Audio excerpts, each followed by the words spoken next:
क्या है कि उससे कंक्लूजन ड्रॉ करना है। जब भी हम कोई चीज पढ़ते हैं उसमें से कंक्लूजन निकालते हैं। तो जब हम स्टैटिस्टिक्स को पढ़ेंगे तो हमारे पास कुछ डेटा है, we have some data with us. अब उस डेटा में से मुझे कुछ कंक्लूजन ड्रॉ करना है। तो वो कंक्लूजन मैं कितने तरीके से ड्रॉ कर सकता हूँ? तो कंक्लूजन ड्रॉ करने के 3 तरीके हैं, ठीक है ना। सबसे पहला तरीका जिसको बोला जाता है mean of the data. Mean का मतलब होता है एवरेज। एवरेज मतलब मेरे पास जो पूरा डेटा है उसका जो एवरेज होगा, जो सम करके divide by total number of observation, ये एक फॉर्मूला है जिसको हम मीन बोलते हैं।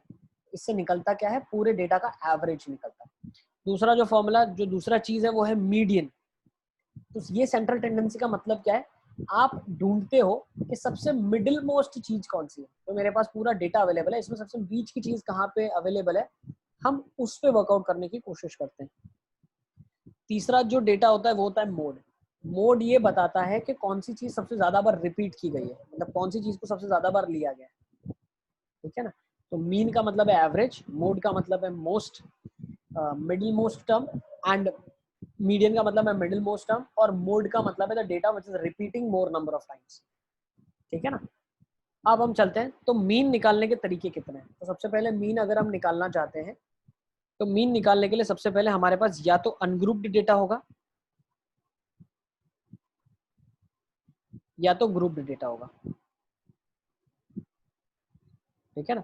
अगर मेरे पास अनग्रुप्ड डेटा है, ठीक है ना, अगर मेरे पास अनग्रुप्ड डेटा है, जैसे कि मेरे पास ऑब्जर्वेशंस दी हुए हैं, what do you mean by ungrouped data? जैसे बोल दिया किसी एक बच्चे ने 5 मार्क्स 2 बच्चों ने स्कोर किया है, 6 मार्क्स 3 बच्चों ने स्कोर किया है, 7 मार्क एक बच्चे ने स्कोर किया है, ठीक है ना। ये मेरे पास अनग्रुप्ड डेटा है। जैसे फिर दिया हुआ है कि किसी एक बच्चे ने 8 स्कोर किया है, 9 किसी एक बच्चे ने स्कोर किया है, किसी ने 12 स्कोर किया है, 15 स्कोर किया है। तो ये अनग्रुप्ड फॉर्म में मेरे पास डेटा दिया हुआ है, ठीक है। और कभी कभी ऐसे भी लिखा जाता है, जैसे मान लो आपके पास लिख दिया 15-15 के 2 बच्चे लिखे हैं, फिर 17 के 3 बच्चे हैं, फिर 18 के 2 बच्चे हैं, ठीक है ना। ऐसा डेटा आपके पास लिखा हुआ है बिखरा बिखरा, जो कि ग्रुप्ड फॉर्म में नहीं है, ठीक है। तो ऐसे डेटा को हम अनग्रुप्ड डेटा बोलते हैं। दूसरा एक टाइप ऑफ डेटा होता है, तो इसको थोड़ा सा मैं ऐसे लिख देता हूँ। 5 को 2 बार लिखा है, मतलब 5 और 5 है, फिर 6 है, फिर लेट्स से 3 है, फिर 2 है, कहीं ना कहीं 0 है, 9 3 बार है। तो ऐसा डेटा मेरे पास है बिखरा हुआ। मैंने सबसे इन्फॉर्मेशन ली और उस इन्फॉर्मेशन को लिख दिया। So it's an ungrouped form of the data. दूसरा एक डेटा होता है जो 2 तरीके में फर्दर डिस्ट्रीब्यूट कर सकते हो। आप क्या करते हो? काउंट करते हो, भाई 5 कितनी बार आया, 5 2 बार आया। फिर ढूंढते हो कि भाई 9 कितनी बार आया, 9 3 बार आया। फिर ढूंढते हो, कहीं ना कहीं मान लो इधर भी एक 12 दिया हुआ है, तो आप ढूंढते हो 12 भाई 2 बार था, तो 12 को 2 बार लिखा। तो ये क्या किया हमने, एक एक एलिमेंट कितनी कितनी बार आया वो हमने लिख दिया। तो this is discrete form of writing. क्या फॉर्म है ये? Discrete form. डिस्क्रीट का मतलब क्या है? अलग अलग तरीके से डेटा को लिखना। फिर ग्रुप में क्या आता है? कंटिन्यूस आता है। कंटिन्यूस का मतलब क्या है? कंटिन्यूस ग्रुप, ठीक है ना। कंटिन्यूस डेटा को आपको बनाना है। अब कंटिन्यूस का मतलब क्या है कि एक इसमें मैं इंटरवल बनाने की कोशिश करता हूँ। इंटरवल बनाने का मतलब क्या है? मैं इसको ऐसा करता हूँ, भाई 0 से 5 में जितने बच्चे हैं ना वो सारे के सारे लिख दो। 0 से 5 मार्क्स कितने बच्चे लाए तो मैं कैलकुलेट करूंगा, भाई 2 बच्चे 5 मार्क्स लेके आए, ठीक है ना। इसमें भी बहुत ध्यान से समझना आप। जैसे ये लिखा है 0 से 5, फिर 5 से 10, 10 से 15, 15 से 20। तो अब इस केसेस में क्या होगा? इस केस में आप बोलोगे सर 5 तो इधर भी है, 5 तो इधर भी है, कहाँ कंक्लूड, कहाँ पे कंसीडर करेंगे? तो लोअर लिमिट इंक्लूसिव होती है, अपर लिमिट एक्सक्लूसिव होती है, ठीक है ना। Is it clear? समझ आ रहा है? Yes, yes sir. सर। ठीक है ना। और एक इसमें डिसकंटिन्यूस भी होता है, जिसको हम फिर कंटिन्यूस बनाना चाहें तो बना भी सकते हैं। जैसे ऐसा भी कुछ होता है, देखो जैसे मानो 0.5 है, 4.5 है, 5.5 है, फिर इसमें और ऐड कर दिया 4, तो 9.5 हो गया, 10.5, ठीक है ना। ऐसे आपके पास डेटा है। तो इसमें आप क्या करते हो? इन दोनों का जो डिफरेंस है डिवाइड बाई 2 करके दोनों में ऐड करो। तो ये हमने सब प्रीवियस ग्रेड में किया हुआ है। 0.5 से 5, 5 से फिर 10, ठीक है ना। इसको भी 0 कन्वर्ट कर देंगे, ठीक है ना, क्योंकि मान लो इससे पहले वाला डेटा है तो 0.5 ऐड किया, 0.5 सब्ट्रैक्ट किया, 0.5 सब्ट्रैक्ट किया और 0.5 ऐड कर दिया, ठीक है ना। तो 5 to 10 हो गया, 10 to 15 हो गया, 15 to 20 हो गया। तो इस फॉर्म में इसको कन्वर्ट किया जा सकता है, इसको कन्वर्ट किया जा सकता है, you can convert it. Okay, तो ये 2 तरीके से डेटा हमारे पास होता है। एक होता है अनग्रुप्ड डेटा जो कि रॉ डेटा है आपके पास, एक होता है ग्रुप्ड। अब ग्रुप में भी आप किस तरीके से उसको ग्रुपिंग करना चाहते हो ये आपके ऊपर है, इंडिविजुअल है। या तो आप उसको डिस्क्रीट फॉर्म में लिखो या तो आप उसको कंटिन्यूस फॉर्म में लिखो। अब दोनों के अपने अपने फायदे हैं। जब डेटा छोटा होता है, कम डेटा होता है, तो उसको हम डिस्क्रीट फॉर्म में लिख सकते हैं, इट्स ओके। लेकिन जब यही मेरे पास 1000 स्टूडेंट्स हो जाएंगे, 1000 स्टूडेंट्स हो जाएंगे, तो उस केसेस में मैं क्या करूंगा, इनटू ग्रुप कर दूंगा। ठीक है ना, इज इट क्लियर? और कब कब ग्रुपिंग करते हैं, जो मेरे पास रेंज ऑफ द डेटा है वो बहुत बड़ा है, that is huge, range of data is very huge. जैसे यहाँ पे मैं टेस्ट कर रहा हूँ 15 मार्क्स का, तो 15 मार्क के टेस्ट का मेरे पास रिजल्ट है, तो भाई उसको मैं लिख सकता हूँ भाई 1 मार्क कितने बच्चे लाए, 2 मार्क कितने लाए, 3 कितने लाए, 4 कितने लाए। लेकिन यही मेरे पास अगर 100 मार्क का टेस्ट है, तो उसमें कोई 31 लेके आ जाए, कोई 32 लेके आ जाए, इसमें ज्यादा डिफरेंस नहीं है। कोई 21 लेके आ जाए, कोई 22 लेके आ जाए, कोई डिफरेंस नहीं है ना। तो हम इसमें क्या करते हैं, इस तरीके से इसको अंडरस्टैंड करते हैं। 0 से 10 एक मैंने क्लास ले ली, 10 to 20 एक क्लास ले ली, 20 to 30 एक क्लास ले ली, 30 to 40 एक क्लास ले ली, 40 to 50 एक क्लास ले ली। तो एक क्लास ले ली जिसमें बाइफर्केशन हमने कर दिया। फिर क्यों करते हैं ये सब, कुछ कंक्लूजन ड्रॉ करने के लिए। भाई 50 से ज्यादा नंबर जो लेके आए बच्चे वो थोड़े बहुत अच्छे हैं पढ़ाई में, 80 से ज्यादा लेके आए वो एक्सीलेंट बच्चे हैं, 30 से कम लेके आए बच्चे तो वो थोड़े से सब्जेक्ट में पुअर है, तो they need to work hard. So this is the bifurcation that we do. ठीक है, वैसे ही जब अगर मैं 15 मार्क का टेस्ट है, तो उसमें अगर मैं 0 to 5, 5 to 10, 10 to 15 करता हूँ, तो जो मेरा स्पेक्ट्रम ऑफ एनालिसिस है वो बहुत छोटा हो जाता है। भाई 3 ही स्पेक्ट्रम एनालिसिस होगा। यही अगर 0 to 100 है, मैं उसको 10-10 में ब्रेक करता हूँ तो 10 स्पेक्ट्रम में एनालिसिस होगा। ठीक है ना, तो जितना आप अच्छे से एनालिसिस करना चाहते हैं वो आपके ऊपर है। इसीलिए आप डेटा को उस तरीके से अरेंज करते हैं और उस तरीके से डेटा को मैनिपुलेट करते हैं। ठीक है ना, so that's a individual choice how you want to manipulate the data. अच्छा, तो ये सारा जो स्टोरी था ये सिर्फ डेटा के बारे में था, जो हम डेटा को अंडरस्टैंड करते हैं और इस तरीके से एनालिसिस करते हैं डेटा पे। अब सबसे पहले एक चीज अंडरस्टैंड करते हैं, जो फर्स्ट मेथड है that is finding out mean. अब अगर मेरे पास अनग्रुप्ड डेटा है, अगर मेरे पास अनग्रुप्ड डेटा है तो उसका मीन कैसे निकलता है। So let's write the formula, sum of the observations upon total number of observation. ठीक है, क्या लिखा जाता है, sum of the observation upon total number of observation, that is denoted by x bar. ठीक है, इसको ऐसे भी लिखते हैं, समेशन मतलब ऐसा सिंबल होता है x I, I starting from 1 to n upon total n। इसका क्या मतलब है, इसका मतलब है, देखो समेशन का मतलब क्या है, ये मैथमेटिकल एक शॉर्टकट है, लिखने का तरीका है। होता क्या है, मान लो मुझे लिखना है 1 + 2 + 3 + 4 + 5 + 6 लेके 100 तक। ठीक है ना, तो ये मुझे बार बार लिखने की जरूरत नहीं है, इसको मैं शॉर्टकट से लिख सकता हूँ। क्या पता है, समेशन। समेशन का मतलब है हर नंबर के बीच में प्लस का साइन आपको ऐड करना है। अब नंबर का तरीका क्या है, नंबर का तरीका let's say R, where R is starting from 1 to 100। मतलब ये करेगा क्या, सबसे पहले चेक करेगा भाई आर की सबसे छोटी वैल्यू क्या है, वो लिखेगा। फिर चेक करेगा क्या ये वैल्यू 100 से छोटी है, हाँ छोटी है। फिर समेशन का ऑपरेटर वर्कआउट करेगा, हाँ बिल्कुल प्लस। फिर आर की वैल्यू एक बढ़ाएगा 2, फिर वो 2 पुट करेगा। फिर देखेगा भाई 2 क्या 100 से छोटा है, हाँ छोटा है, बोलेगा फिर आगे समेशन लगाओ, ये चलती जाएगी प्रोसेस। लास्ट में बढ़ाते बढ़ाते आर की वैल्यू क्या आ जाएगी 100, वो 100 लिख दी जाएगी। क्या 100 100 से छोटा है, नहीं छोटा नहीं है, खत्म, टर्मिनेट हो गया ऑपरेशन। तो ये आपका आंसर आ गया। Is it clear? बिल्कुल ठीक है, ये लिखने का तरीका है मैथमेटिक्स में। यस ऐसे ही अगर मुझे नंबर्स का मल्टीप्लिकेशन लिखना है, मान लो मुझे लिखना है 1 × 2 × 3 × 4 एंड गोज ऑन टिल 100, तो इसको लिखा जाता है pi r, r starting from 1 to 100। Pi is use for multiplication. ये आपका 3.14 वाला पाई नहीं है, ठीक है ना, वो वाला पाई नहीं है। ये लिखा गया notation is for multiplication, product of the numbers. तो जैसे आर की वैल्यू 1 रखेगा, वो चेक करेगा क्या 100 से छोटा है, हाँ छोटा है। फिर दूसरा मल्टीप्लिकेशन का साइन लगा दो, आर को एक बढ़ा दो 2, 100 से छोटा है, हाँ छोटा है। 100 से छोटा है, नहीं, will terminate the operation. Is it clear? Qutub Khan का वीडियो ऑफ है। कुतुब खान क्या बात है, यस सर। नाराज हो गया तुम? No sir. फिर तुम छुप के क्यों बैठे वैसे? सर बहुत ज्यादा नेटवर्क इशू हो रहा है इसलिए। फिर ठीक है, फिर ठीक है, पढ़ाई करना अच्छे से, ठीक है ना। Yes sir. ठीक है, चलो चले आगे। Done with this one. तो ये लिखने का तरीका है। Excuse me sir. Yes yes बेटा, टेल मी। सर अब जैसे कि हमने लिखा ये सबमिशन की और फिर ऊपर 100 लिखा, तो मतलब वो 100 को भी काउंट करेगा? वो वहां तक लिखेगा जहां तक नंबर 100 तक नहीं पहुंच जाता।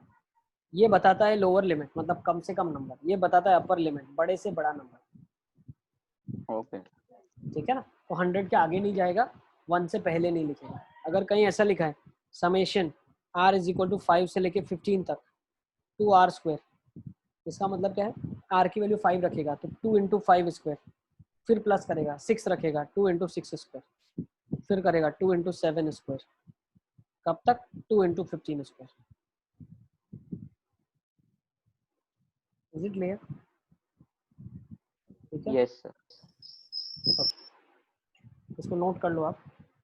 ये लिखने का तरीका है, ठीक है ना। इसका बहुत ज़्यादा यूजेज आएगा जब हम थोड़ा और हायर ग्रेड्स में जाएंगे, क्योंकि जब हम ऑपरेशन करते हैं तो नंबर्स को ऐसे लिखना और फिर ऑपरेट करना काफ़ी डिफिकल्ट है। हम समेशन के अंदर ऑपरेट करते हैं जो हर एक नंबर में ऑपरेशन वर्कआउट कर जाता है। ठीक है, चलें आगे। Let's go with next. Yes, sir. Okay, now let's write next. Question से शुरू करते हैं। प्रूव दैट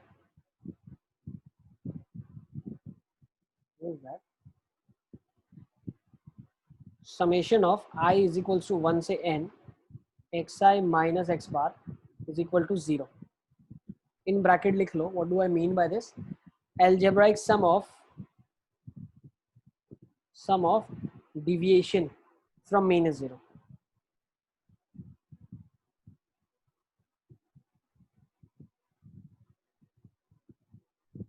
मतलब हम क्या बोलना चाह रहे हैं कि अगर मेरे पास n ऑब्जर्वेशंस है तो what do I mean by algebraic sum of deviation. Sum of deviation का मतलब क्या है, वो नंबर कितना डिफरेंस है उसका मीन से, उन सबका अगर हम सम करते हैं तो उसका सम हमारे पास 0 आता है।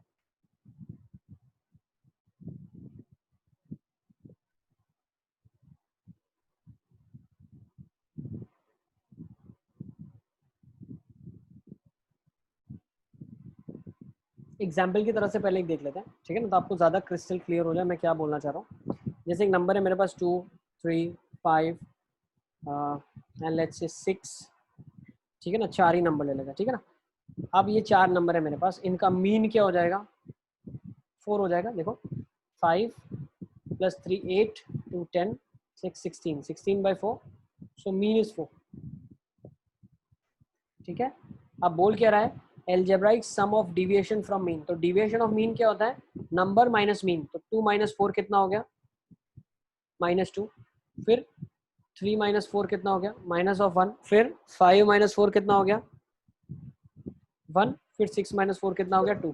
2. अब मैं इनका अगर सम करता हूं तो वो 0 आएगा। ठीक है ना, इन सारे नंबर्स को हमने ऐड कर दिया। ठीक है ना, तो ये 0 हमेशा आता है। आपको ये प्रूव करना है। कैसे प्रूव करेंगे, चले देखें कैसे करेंगे इसको।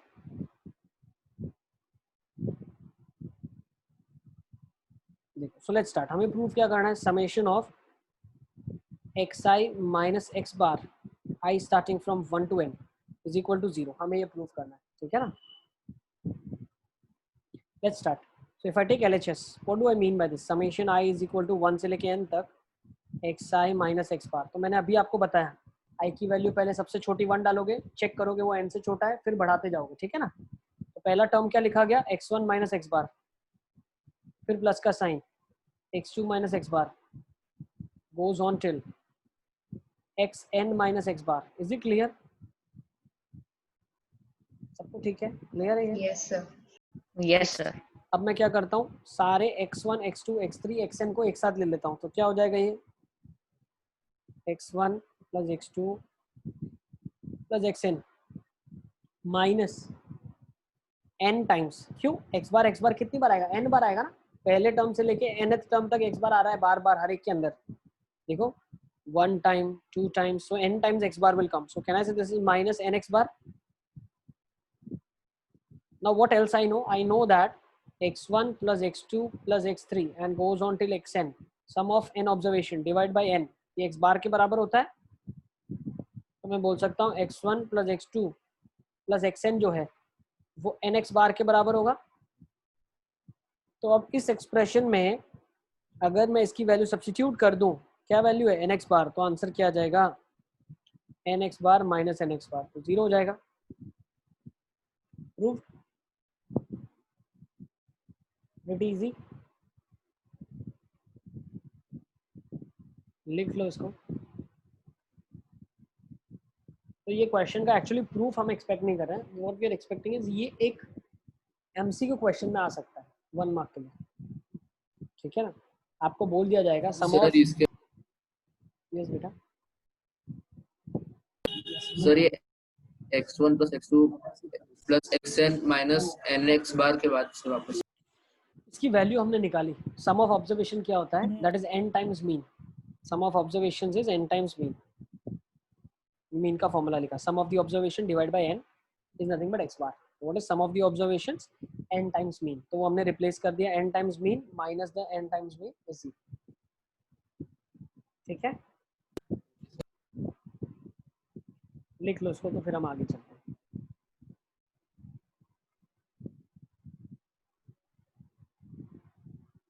और 2-3 चीजें जो मैं छोटी छोटी आपको बता रहा हूँ, ये सारी आपके लिए एमसीक्यू के लिए बहुत इंपॉर्टेंट है, ठीक है ना। इफ अ 1 मार्क का question we are expecting from statistics, तो इनमें से क्वेश्चन हो सकता है, ठीक है ना। Let's write next. अच्छा, ये सिर्फ 10th के स्टैटिस्टिक्स के लिए काम की नहीं है चीज, ये जो मैं चीज बता रहा हूँ ये 12th में भी काम आती है, 11th में भी काम आती है, ठीक है ना। मेंस में भी काम आती है, ठीक है। कुछ कैट का एग्जाम होता है, मेंस का एग्जाम होता है, तो उसमें भी ये 1 मार्क का क्वेश्चन ऐसा पूछते हैं, ठीक है ना। What is the sum of the deviations from the mean, 0, ठीक है। तो छोटी छोटी चीजें आप बिल्कुल ध्यान से समझें। नेक्स्ट, अब इसके बाद एक और इम्पोर्टेंट चीज है हमारे पास, क्या है, इफ, एक और नोट की तरह ही लिख लो आप इसको, ठीक है ना। नोट लिखो, note, x bar is the mean of the observation, x bar is mean of the observation, ठीक है। If each term is increased by a, if each term is increased by a, mean gets increased by a।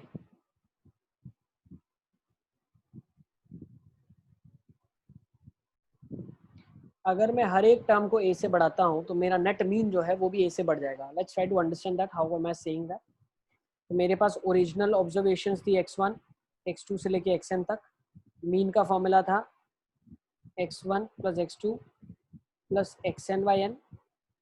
अब मेरे पास क्या हो गया, new observations आ गई है। What are the new observations now, हर एक ऑब्जर्वेशन a से बढ़ चुकी है, तो x1 plus a, x2 plus a, xn plus a। तो नया जो मीन हो जाएगा, x बार न्यू क्या होगा आपके पास, x1 plus a, x2 plus a, xn plus a upon n। तो ये x बार न्यू क्या होगा आपके पास, x1 plus x2 plus xn plus a कितनी बार आ रहा है, देखो, एक बार, दो बार, n बार, तो n a हो जाएगा डिवाइड बाय n। तो ये क्या हो जाएगा, x1 plus x2 plus xn by n plus a। मतलब यहाँ से हम क्या बोलना चाह रहे हैं, sum of the observation by the total number of observation is nothing but your old mean. x bar जो न्यू हो गया, नया मीन क्या हो गया आपके पास, x बार प्लस a। मतलब न्यू मीन जो है वो a से बढ़ गया आपका। तो हम यही बोलना चाह रहे हैं, अगर हर एक ऑब्जर्वेशन a से बढ़ती है तो मीन a से बढ़ेगा, अगर हर एक ऑब्जर्वेशन a से घटती है तो मीन भी a से घट जाएगा आपका। यस, तो ये 1 मार्कर में इंपॉर्टेंट है, बाकी इसका कोई अस्तित्व नहीं है, ठीक है ना। चलें आगे, let's go for next note. Next note लिखते हैं। What is the next note, अगर हर एक ऑब्जर्वेशन a से मल्टीप्लाई होती है तो मीन भी a से मल्टीप्लाई हो जाएगी। लिख, if each observation gets multiplied by a,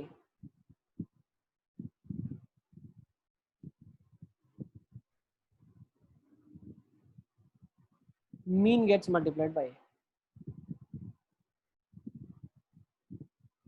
I think ये आप लोग खुद से प्रूव कर दोगे ना, do I need to prove this, कर लोगे ना।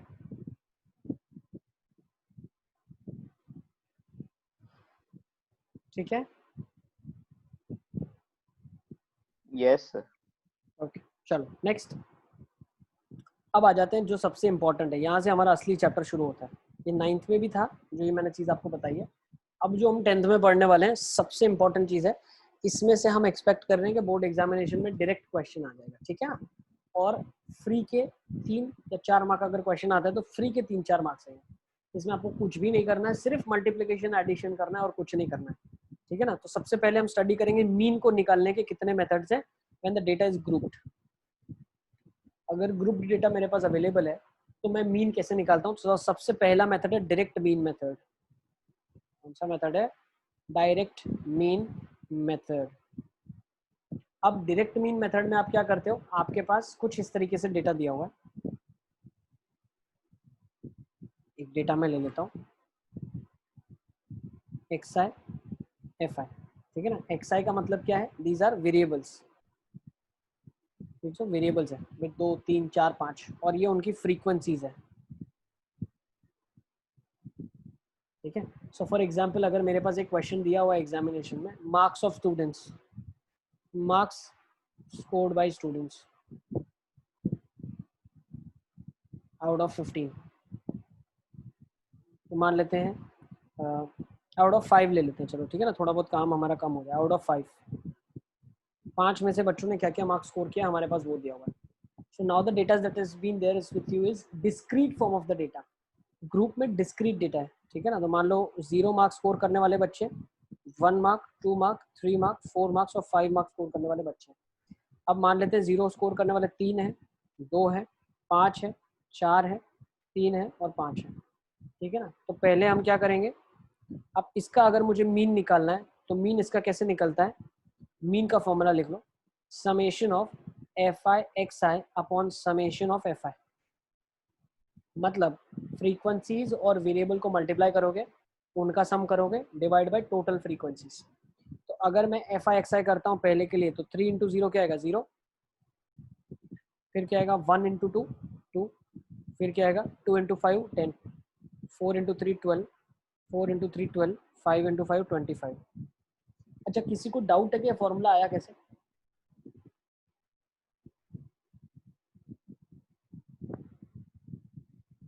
डाउट है कैसे आया फॉर्मूला? देखो बहुत सिंपल सा है। हम अगर मान लो ये फॉर्मूला को नहीं समझते हैं, हम इसको एक बार लिख लेते हैं, ठीक है ना। एक बार लिख लेते हैं ये लिखा क्या हुआ है। मैंने क्या किया है, समेशन ऑफ fi xi मतलब इन सबको ऐड करना डिवाइड बाय इसको ऐड करना, ठीक है ना। अब बहुत ध्यान से समझना आप, इसको मैं सिर्फ लिख रहा हूँ, मैं सॉल्व नहीं कर रहा हूँ, सिर्फ लिख रहा हूँ। 0 2 10 12 12 25 अपॉन समेशन ऑफ फ्रीक्वेंसीज, ये हो जाएगा 3 + 2 5 10 14 and this will be 17 and 22। अब ये फॉर्मूला आया कैसे, इसको ध्यान से समझना। 0 जो ऑब्जर्वेशन थी वो कितनी बार आई, 3 बार आई। फ्रीक्वेंसी 3 का मतलब है 0 3 बार आया, तो मैं इसको लिख सकता हूँ 0 + 0 + 0 3 बार। नेक्स्ट 1 ऑब्जर्वेशन कितनी बार आई, 2 बार आई। नेक्स्ट 2 ऑब्जर्वेशन कितनी बार आई, 5 टाइम्स आई। तो 2 2 2 2 और 2, तो ये 2 अगर 5 टाइम्स लिखना है तो मैं 2 × 5 लिख सकता हूँ ना। सिमिलरली 3 ऑब्जर्वेशन कितनी बार आई, 4 बार आई। 3 3 3 और 3, तो मैं लिख सकता हूँ 3 × 4, इसीलिए मल्टीप्लाई करते हैं। Is it clear? 3 ऑब्जर्वेशन 4 बार आई तो 3 × 4, 4 ऑब्जर्वेशन 3 बार आई तो 4 × 3, 5 ऑब्जर्वेशन 5 बार आई तो 5 × 5 25। Is it clear? अब समझ आ गया फॉर्मूला कैसे आया, ठीक है ना। अब अगर मैं एक एक को लिखता ऐसे तो थोड़ा लंबा हो जाता, तो शॉर्टकट से मैंने क्या बोला भाई, 4 ऑब्जर्वेशन जो है 4 वाली ऑब्जर्वेशन है ये 3 बार आ रही है राहिल, है ना। 4 वाली ऑब्जर्वेशन है 3 बार आ रही है, तो 4 + 4 + 4 लिखने से बेटर है 4 × 3 12 डायरेक्टली लिख लेता हूँ, ठीक है ना। Is it clear? Okay next. तो अब मैं क्या बोल रहा हूँ यहाँ पे तो यहाँ पे मैं बोल रहा हूँ अगर मैं इसको ऐड कर लेता हूँ तो मेरा काम हो जाएगा 10 2 12 12 12 24 12 36 and 61, so this would give you 61 upon 22। यही आ रहा है सबका? Is it clear? Yes? Yes sir. ठीक है नेक्स्ट। Yes. नेक्स्ट अब आप क्या कर सकते हो, जैसे मैंने यहाँ पे sum of the observation divide by total number of observation कर दिया, लेकिन यहाँ पे क्या था, मेरे पास जो डेटा था that was in the discrete form. अगर मेरे पास कंटिन्यूस क्लास डिस्ट्रीब्यूशन है, जैसे कि total marks in the examination was 100 marks, अब मुझे इसका मीन निकालना है। मेरे पास डेटा दिया है 0 से 10, ठीक है ना। 10 से एक काम करता हूँ, थोड़ा सा ज़्यादा बड़ा करता हूँ क्लास को, तो मेरे लिए काम आसान हो जाए। 0 to 20, this is your class. 20 to 40, 40 to 60, 60 to 80 and 80 to 100, and with respect to that the frequency is given to you is 0 से 20 स्कोर करने वाले जो बच्चे हैं 15, 12, 8, 10, 16, ठीक है ना। This is let's say frequency given to you. अब इस केसेस में आप मीन कैसे निकालोगे, तो इस केसेस में हमें xi निकालना पड़ता है, ठीक है ना। xi को बोला जाता है क्लास मार्क, ठीक है। xi को बोला जाता है class mark. Now what do I mean by class mark, it is nothing but xi निकालने के लिए आप क्या करोगे, upper limit plus lower limit by 2 करोगे। क्या करोगे, upper limit plus lower limit by 2। सबको समझ आ रहा है मैं क्या बताना चाह रहा हूँ? Mansoor, yes sir. मंसूर कहाँ गायब हो तुम? Mansoor yes sir. कहाँ गायब हो मंसूर? समझ आ रहा है सब, ठीक है ना। तो अब देखो 0 Yes. और 20 का मिड पॉइंट क्या हुआ, 0 + 20/2 दैट इज 10, ठीक है। Is it clear? इसके बाद क्या आ जाएगा 30, इसके बाद 50, 70, 90। Is it clear? Class mark निकाल लिया। अब आपके पास ये वाला कॉलम xi आ गया, ये fi आ गया, इसको भूल जाओ, ये कोई काम का नहीं, हो गया इसका काम। इसका जहां तक रिक्वायरमेंट था वो यहीं तक था। अब हमें क्या करना है, fi xi का कॉलम बनाना है और सबको ऐड कर लेना है। तो होगा क्या, 150, 30 into 12 360, 8 into 50 400, 700, 16 into 100 हो जाएगा आपके पास 1440, ठीक है ना। 16 to 90 आ जाएगा 1440, सही है। अब इन सबको आप ऐड कर लेना, डिवाइड बाय फ्रीक्वेंसी कर लेना। What is total sum of the frequencies, let's add that. 20, 35, 45, 55, 61, सही है। और यहाँ पे मेरे पास कितना आ रहा है, 1500, 18, 22, 29, 30, 50, सही है। 3050 यही आ रहा है।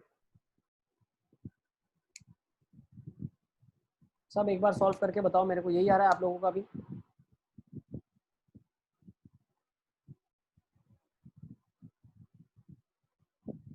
Yes sir. अब करना क्या, डिवाइड कर लो आप, ठीक है ना। 30,050। So what is mean, formula लिखना बहुत जरूरी है, आधा मार्क काट देते हैं वरना। Summation fi xi upon summation fi 30, 50 upon 61, ठीक है ना। तो कर लेना, आ जाएगा आपका प्रॉब्ली 50 पॉइंट समथिंग आ जाएगा, 51 से थोड़ा छोटा, 50.8 कुछ आना चाहिए। कितना आ रहा है,